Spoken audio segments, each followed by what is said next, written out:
"These seats are for family, so go eat in the bathroom." My brother said this at the fancy restaurant on Thanksgiving. Everyone laughed. Since all that was prepared for me was the bill for the meal, I cut ties with my family and shared the video on social media. The next morning. My name is Lauren Collins. Since childhood, I've always been an outsider within my family circle. I didn't quite fit into the perfect family portrait created by my parents, Edward and Janet, my brother Kevin, and my sister Madison. Our home was a typical two-story surrounded by a white wooden fence in the suburbs of New England. On the surface, we might have seemed like the perfect family.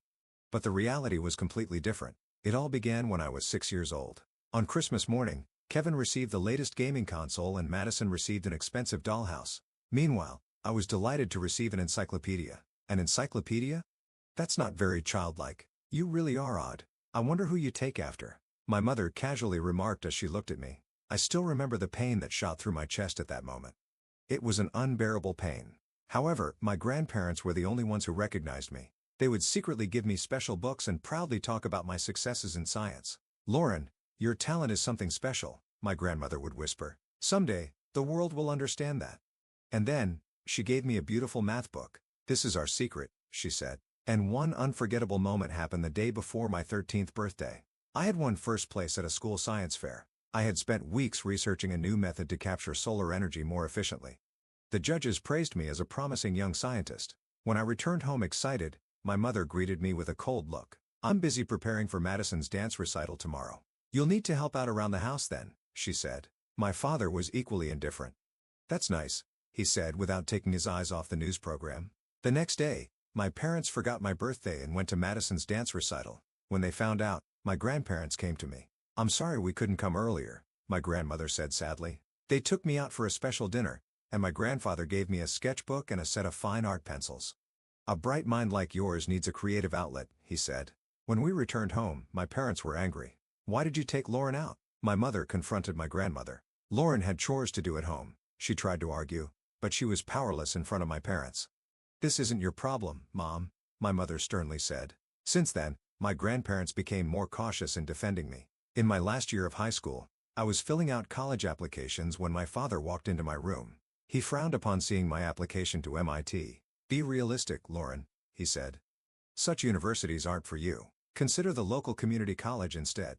I nodded silently, but inwardly, I rebelled against his words. Weeks later, I received an acceptance letter and a full scholarship offer from MIT. When I told my family, my mother was dumbfounded and my father coldly said, "Well, you're lucky," Kevin laughed. "No one would believe you could get into such a university." That night, crying in my room, I vowed to succeed to prove my worth. During my 4 years at college, I rarely went home during vacations. Instead, I spent most of my time in the university library, pursuing my future path. I kept my distance from my parents and siblings as much as possible. At the pleading of my grandparents, I only attended family gatherings once every few years. After graduation, I started my career as an entry-level programmer at a major tech company. At 25, I decided to start my own business. It was a startup focused on AI-powered security systems. I started the company in a cheaply rented garage using my modest savings. The image recognition algorithm I developed in sleepless nights outperformed industry standards by 30%. When a tech magazine featured this discovery, a prominent Silicon Valley investor called it revolutionary and offered me $5 million in seed funding. My company then began to attract industry attention. My technology was adopted by major banks and government agencies and my employees grew to 150. Forbes magazine listed me as one of the top entrepreneurs under 30. The week of my 20th birthday, I announced another breakthrough. It was a new security protocol that combined blockchain and AAA. It was proven to prevent 99.8% of data breaches. A week after the announcement, I received acquisition offers from 5 major tech companies. Eventually, I agreed to sell my company to a global tech giant for an astounding amount of $850 million. 2 weeks after my family learned of my success, I received a call from Kevin. "Hey, Lauren, that's incredible." His voice had suddenly warmed. "I'm actually in a bit of trouble, struggling with a car loan." At first, I intended to refuse, but deep down, there was still a part of me seeking their approval. If I helped them, surely they would recognize my worth. For years I had wanted to be acknowledged as a true member of the family, not an oddity. I thought lending money might bridge that gap. And honestly, I wanted to prove my success. I wanted to show my family, who once looked down on me, that I was now successful enough to financially assist them. I ended up sending him $50,000. There was a promise of repayment, but it never materialized. Next was Madison. Her husband had failed in his business and they were about to lose their house, she said. She asked for $30,000 as temporary help. Out of goodwill, I sent the money again. The disappointment I felt when I saw their photos from a European trip on social media months later was indescribable. My parents were no exception. At first, they were modest, but soon their small request began to accumulate. A new car for my father, a necessary cosmetic surgery for my mother, renovations for their house. The list went on endlessly. Each time I fulfilled these requests, all I got in return were superficial words of thanks. In 1 year, I had loaned over $150,000 to my family. Our conversations always ended up discussing what more they wanted. They rarely asked about my life or feelings. They chose to exploit my success rather than acknowledge it. Realizing this, I increasingly avoided family gatherings. And I stopped responding to their requests. But everything changed one Thanksgiving night. It started with a phone call. It was my grandmother. "Lauren, please. I want you to come for Thanksgiving this year. We're all having dinner at Grand Plaza." Her voice was frail but determined. "Without you, the family isn't complete." Her words struck a chord and I agreed. "All right, Grandma. I'll come for you." On Thanksgiving, I wore my finest black suit to Grand Plaza. This suit, which I wore on the day of my first big deal, gave me confidence. I needed it that night. As I entered the restaurant, my family was already seated at a long table. My grandparents, parents, Kevin, Madison and her husband Brian, and the kids were all laughing and talking like a scene from a movie. "Lauren," Kevin called out. His smile seemed pleasant, but I sensed coldness in his eyes. He stood up and pointed to an empty seat at the end of the table. "It's been a while. Come sit here." As I moved towards the indicated seat, Kevin spoke up. "Sorry, this seat is for family." He chuckled slightly, pointing to a spot slightly away from the table. "Slaves eat in the toilet." Sniggers arose around the table. Both my mother and father had restrained smiles. Only my grandparents' faces darkened. "How long do you intend to keep making such childish jokes?" I asked, maintaining my composure. Then I called over a waiter and asked him to bring another chair near the table. Leaving crossed my mind, but I saw it as a perfect opportunity. I decided to settle things with my family right there. "What will you order?" the waiter asked. "I'll just have a coffee," I replied. "Coffee only." My mother frowned. "On Thanksgiving?" "I'm not hungry," I lied. In reality, I wanted to conserve my energy for dealing with them. "Well, everyone," Kevin raised his voice. "Tonight is a special night. Order whatever you like." He smirked at me. "Right, Lauren." I ignored his gaze. One by one everyone chose the most expensive items from the menu. Lobster, caviar, vintage wine, their orders became increasingly costly. "Let's toast." Kevin raised his glass to family reunions. While everyone toasted, I just held my coffee cup without moving. As dinner progressed, I let myself be carried along by their conversation. Kevin's golf scores, Madison's new pool house, gossip about relatives. The conversation moved on, ignoring my presence. "So, Lauren," suddenly, my father turned to me. What was it? "Computer job. How is it?" "It's technology investment," I replied calmly. "It's going well, thank you." "Is that so? Is that so?" My father nodded, but there was no understanding in his eyes. When the meal ended and the desserts were cleared, the waiter brought a small black tray to the table. On it was a single bill. "Here's the check," he said, placing the tray in front of my father. Then, Kevin quickly grabbed it and thrust it in front of me. I was shocked as I looked at the bill. $4,387. It was an unbelievable amount. I lost my words. "Oh, Lauren, don't worry about it." Kevin spoke. "It's a trivial amount for you, isn't it?" Expectant faces spread around the table. They assumed I would pay. Was this your plan? Anger welled up inside me. To invite me just to make me pay the bill. "What are you talking about, Lauren?" My mother feigned confusion. "This is a family gathering." "Yes, a family gathering," I said quietly. "But have you ever treated me as part of the family?" Silence took over the table. "You're successful now. You should share a bit," my father finally said. "We're family, right?" Those words broke something inside me. "Family." My voice trembled. "You have treated me as an oddity since I was a child. Far from celebrating my success, you've been jealous and now you're reaching for my money again. Is this what family is?" "Don't exaggerate," Kevin said with a laugh. "It's just a dinner bill. Just a dinner bill. $4,387. Kevin." I pushed the bill towards him. "Pay it yourself." "You're joking, right?" he said as his face turned red. "We all ordered thinking you would pay. That's the problem." I stood up. "You've always mocked me and now you only think of using me because I'm successful. But it's over now." I took out my smartphone from my bag and searched for Wayne in my contacts. He was my partner and one of the best lawyers in New York. "Lauren." His voice came through the phone. "What's going on?" "Wayne, I'm sorry to bother you, But can you come to Grand Plaza? I said, there's a legal issue here. Only you can resolve it. I'll be there in 10 minutes, he responded immediately. As I hung up, tension filled the air around the table. Did you call a lawyer? Madison asked in disbelief. Yes, I replied calmly. I think this is an attempt at fraud. You tried to deceive me into paying a high bill. I'll have my lawyer assess this situation. Wait a minute, Lauren, my mother said, unable to hide her panic. This is a family matter. There's no need to involve outsiders. It's too late now, I said. You've been mocking me for a long time. That ends tonight. 10 minutes later, Wayne Jackson entered the restaurant. He was dressed in an elegant gray suit and walked with the confidence that spoke of his courtroom experience. A dignified aura surrounded him. Lauren, he approached and gave me a light kiss. What's happening? I briefly explained the situation. Wayne looked at the bill and frowned. This is clearly premeditated, he said in a professional tone. Inviting you here and then, without prior agreement, expecting you to cover an expensive bill is problematic. You're joking, right? Kevin stood up. This is just a family dinner. There's no problem. And you are? Wayne turned to him. Collins. Kevin Collins. Well, Mr. Collins, this can be seen as an intentional attempt to impose an unfair financial burden on Lauren. Wayne's voice was calm but carried weight, especially since you initially insulted her and then expected her to pay. Insult? My father exclaimed. What are you talking about?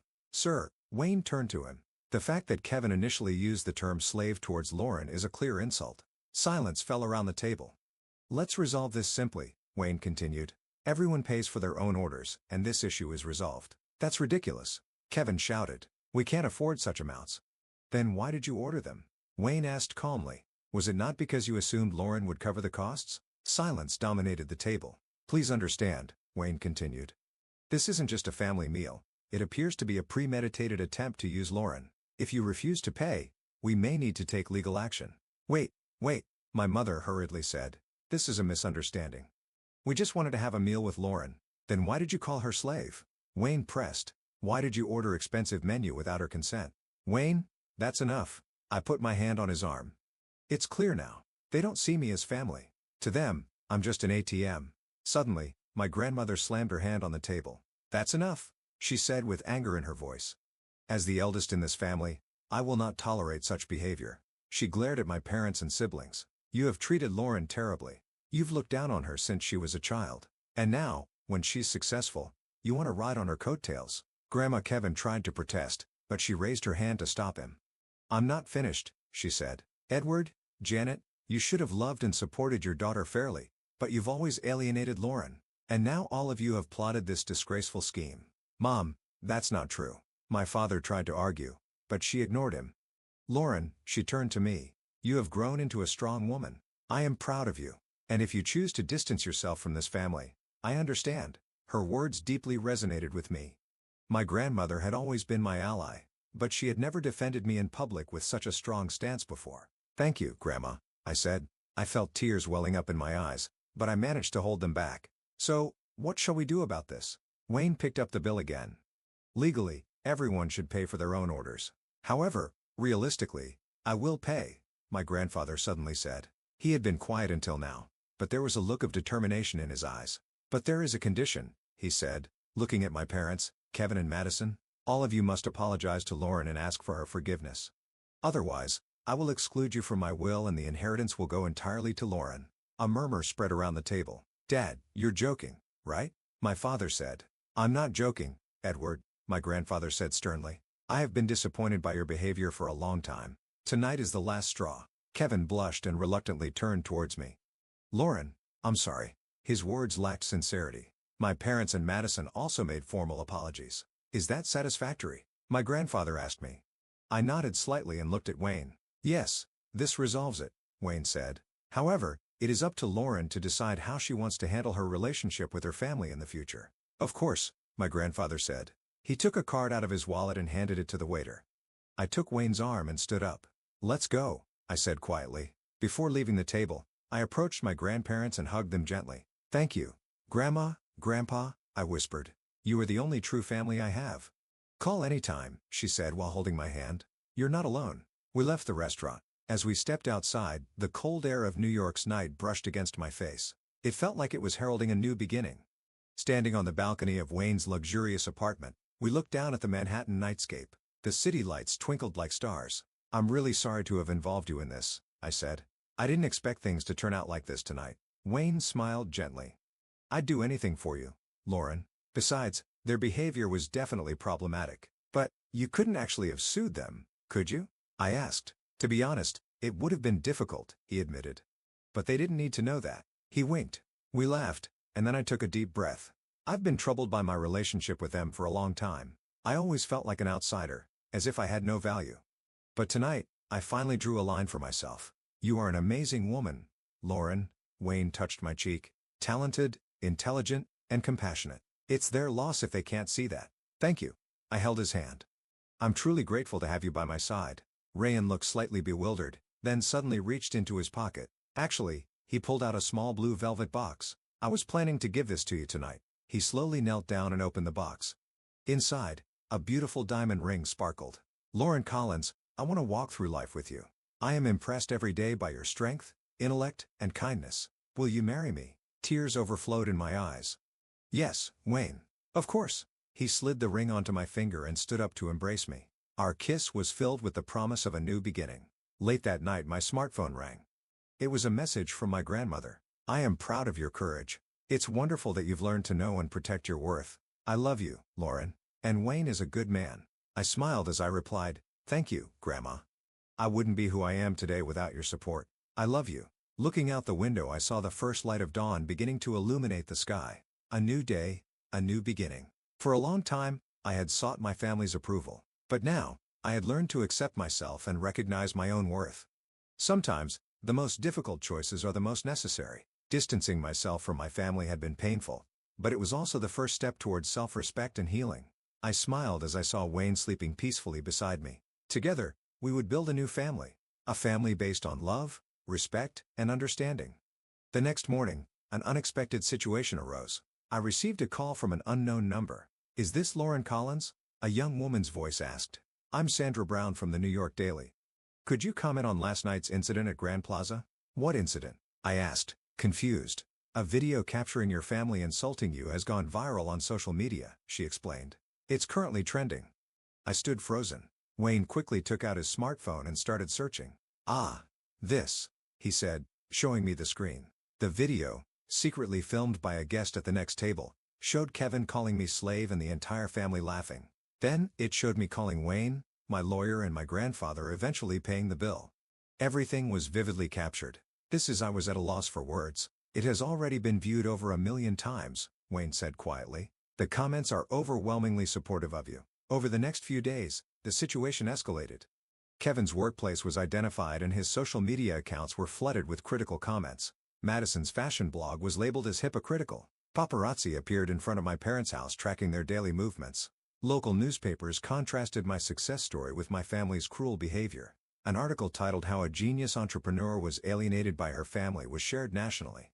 I declined all interview requests. My intention was not to publicly disgrace them, but merely to defend my own dignity. However, the video had an unexpected effect. Young women began reaching out to me, saying they had experienced similar situations. They described my actions as empowering and strong. A year later, Wayne and I got married in a small ceremony. It was held in a beautiful garden in Central Park, surrounded by close friends. My grandparents attended, but I did not invite my parents or siblings. My grandmother said with a radiant smile, "You have truly found happiness." "Yes, Grandma," I replied. "I've learned to value myself, and I've learned that true family isn't just about blood relations." As we built our new family, I vowed to provide the love and support I had longed for as a child. A year into our marriage, I learned about my old family's situation through a call from my grandmother. "Kevin has gone bankrupt," she told me. "After that social media incident, it became difficult for him to stay at his job.